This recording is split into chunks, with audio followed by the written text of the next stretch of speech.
The long-awaited trailer for Dune is premiering online September 9th, and leading up to it we've had a flood of new promotional images that have been released, coming mostly from an exclusive article from Empire magazine. In this video, I'd like to give my impressions of these images, as well as what scenes from the book I think these images correlate to.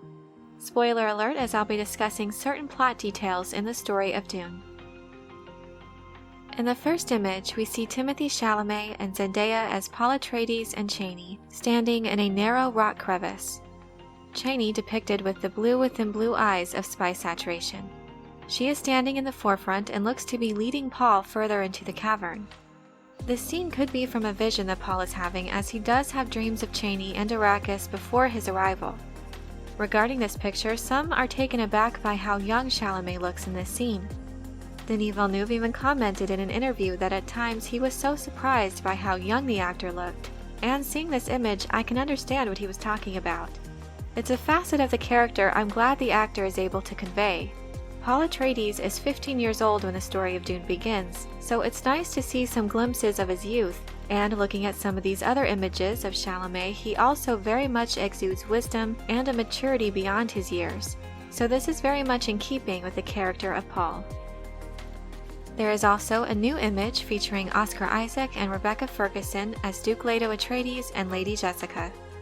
This appears to be the Arrakeen Palace at the banquet scene, a very important part of the book that digs into more of the political landscape of Arrakis and provides more insight into the character of Duke Leto and his relationship with Lady Jessica. This image of the power couple in deep conversation looks straight out of the pages of Dune. In the book, Leto sees Jessica from afar and notes how distinct she is from everyone else in attendance.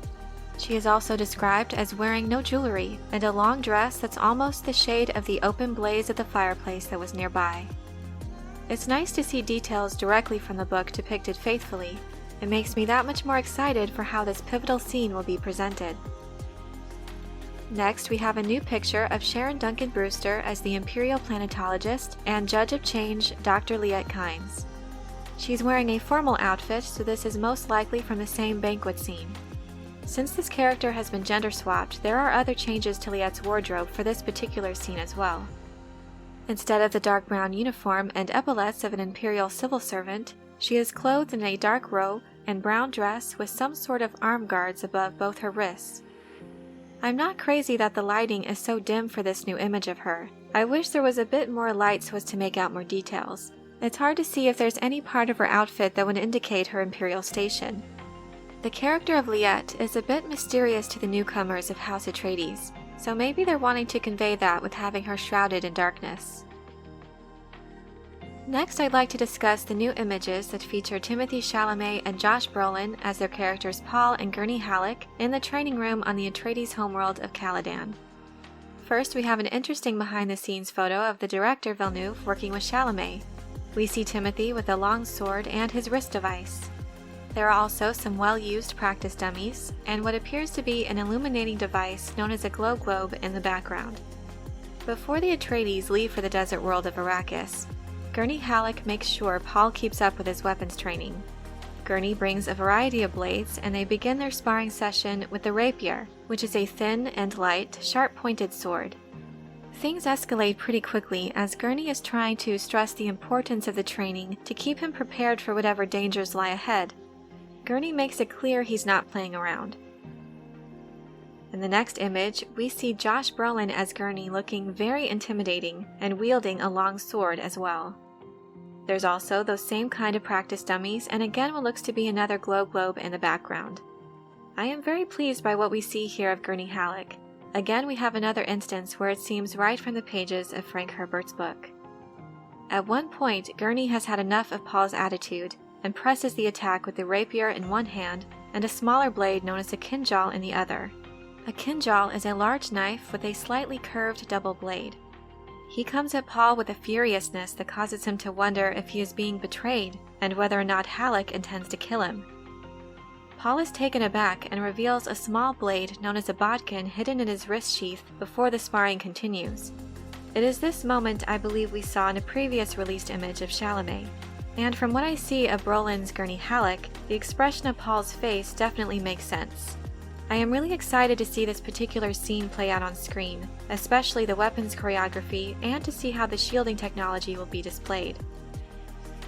Another image from the Atreides Palace on Caladan is of Paul with the Reverend Mother Gaius Helen Mohiam of the Bene Gesserit. The description for this image is that Paul meets with Charlotte Rampling's truthsayer, Gaius Helen Mohiam. Interestingly, they refer to her title as truthsayer and not her rank as Reverend Mother. It may be to emphasize her superhuman abilities to detect falsehood and deceit, and there are things she needs to know from the boy Paul. This set is large and intricate, and I'm impressed by how aged this setting looks, indicating that this castle has stood for generations. The room also looks cold, which matches the impression I get from the Reverend Mother. I can definitely feel the tension in the room. The look of the Reverend Mother is unique. In the book, she is described as a witch's shadow, with hair like matted spiderwebs, hooded round darkness of features, eyes like glittering jewels. Despite the fact that we aren't able to make out details of her facial features, it seems pretty similar to the book's description. The veil she wears seems a way to mimic the spiderweb description of her hair. At first I thought it was interesting for her to even wear the veil, considering the Bene Gesserit are trained to observe extremely minute details, and this is even more vital for a truthsayer. To me it appears as if the veil might obstruct her view to a degree. However, the Bene Gesserit are capable of using much more than just their sight to detect falsehood and the omission of information. Truthsayers are especially capable in sensing the smallest variations in someone's voice, as well as changes in pulse and heart rate.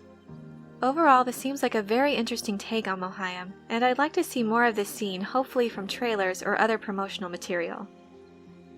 Next, we'll take a look at an image that was released of Paul at the Arrakeen Palace, where the Atreides have taken up residence. We see Paul in his uniform standing next to an ornate wall carving of a giant sandworm. I'm very interested in the details of the sandworm image, as it looks like the maw of the creature somewhat resembles an eye with rays of light emitting from it. The cover art for the subscriber issue of Empire magazine also looked like an eye, and the art was created in collaboration with the filmmakers, so it's interesting to see another similarity between these two different images. The rays of light are also in keeping with the book's description of the sandworm's crystal teeth flashing or glinting as it reflects the light, even the moonlight. This appears to confirm that the sandworms we will be getting in this movie will be much different in design than what we've seen in previous adaptations. In our next image, we see Duke Leto Atreides with Gurney Halleck in their full battle armor. Leto is holding binoculars and looking in the distance with intense concentration. Oscaar Isaac is looking very regal and serious, and here we have a better look at the facial scar that Gurney is described as having in the book. The scar, of course, he received in his time in the Harkonnen slave pits, adding to his hatred of that house. Another image of Javier Bardem's Stillgar was released, and it might be my favorite one of the actor that I've seen so far. I really like the robes incorporated with the Fremen stillsuits. This is a look that is depicted in some of my favorite art concepts, and Javier looks every bit the Fremen I imagined when reading the book. Some have expressed disappointment with the sneakers and the gloves, along with other pieces of Villeneuve's stillsuit design, and I can see what they are talking about, but overall I'm satisfied with the look of these suits. I especially like the mask, the nose plugs, as well as the head covering and the robe.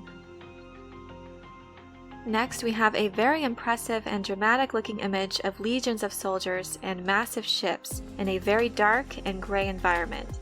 The description for this picture is Harkonnen troops gather. There will be blood. Apart from the description, there's not much to indicate that these are Harkonnen troops, or that this is the Harkonnen homeworld of Giedi Prime. Giedi Prime is a heavily industrialized world, so it's not a very hospitable environment, but we don't really see any signs of refineries, just cloudy weather. So there is a possibility that this is actually Seleucia Secundus, a planet known for its harsh weather and difficult terrain. These soldiers could be the Emperor's own ruthless Sardaukar that are to bolster the Harkonnen military as they attempt to take down House Atreides. The description would not necessarily be wrong in this instance, and they might want to keep those details a secret for now. There is another element to this image that is hard to make out exactly. There looks to be something like a giant pillar or statue at the center of these troops. It's hard to determine what the real scale of this is, but it does look quite large when compared with the size of the troops. At first glance, it might look like the Baron floating very high in suspensors with a very long cape flowing down. However, the sizing looks to be off when you compare it with the soldiers, and the scale of what would be the head looks too small in comparison with the rest of the figure. It could be this is a statue or a pillar-like structure, and there is someone, perhaps Dave Bautista's Beast Raban, standing on top, but it is too dark to definitively make out those details. Needless to say, it is still a very dramatic image. It seems like there's a heavy use of CGI here, and that could be another reason for the dark gray and gloomy tones, with a ship's shadow covering most of the soldiers, so it's hard to pick out too many details here. Either way, this photo makes it clear just what House Atreides is up against. A new image was also released of Jason Momoa in an intense battle scene. This shows him as the swordmaster Duncan Idaho, and provides a glimpse into why the Emperor was so threatened by the Duke. Leto Atreides is a strong and fair leader, garnering fierce loyalty from some of the best warriors and strategists in the universe. People such as Duncan Idaho, Gurney Halleck, and Tufir Hawat turned the Atreides military into a force that rivaled the Emperor's mighty Sardaukar. What we see depicted in this image very well may be Duncan's stand against the invading enemy forces to cover for Paul and Jessica's escape. Duncan Idaho is one of my favorite characters, and I am really hoping in this adaptation that the essential part that he plays in this story is not diminished as previous adaptations have done. I'm hopeful from what I've seen so far. Lastly, we have another impressive image, this time of Lady Jessica, Chani, Stillgar, and Paul Atreides. Jessica and Paul stand out the most to me here, as they look exactly how I imagine them at this point. We can see in their expressions how much has changed since Caladan. I am most intrigued by Chalamet in this image, the expression in his face, the eyes, and yes, even his hair. This is Paul Atreides of Arrakis. Additionally, Jessica's strength and resolve comes across quite well here. It's interesting to note how she's the only one not wearing the nose plugs. It's a little detail, but I am impressed by this, as Jessica is still adapting to life on Arrakis. There are so many things to remember in regards to maintaining one's stillsuit to achieve maximum water preservation, as well as knowing how to survive in this deadly environment. It's not easy by any means, but her not wearing the nose plugs because of simply forgetting, or because of the irritation it would cause, would make sense as she's never worn them before. This small detail also illustrates the strangeness of what is happening to Paul, as he fits right in with the Fremen as if he's lived here all his life. There's also some interesting elements here as well, such as Jessica's survival pack and Chani's knife. The sacred weapon of the Fremen is the crysknife, and it is made from the teeth of the great sandworm. The crysknives are described as having a curved shape to them, but that doesn't look to be the case here.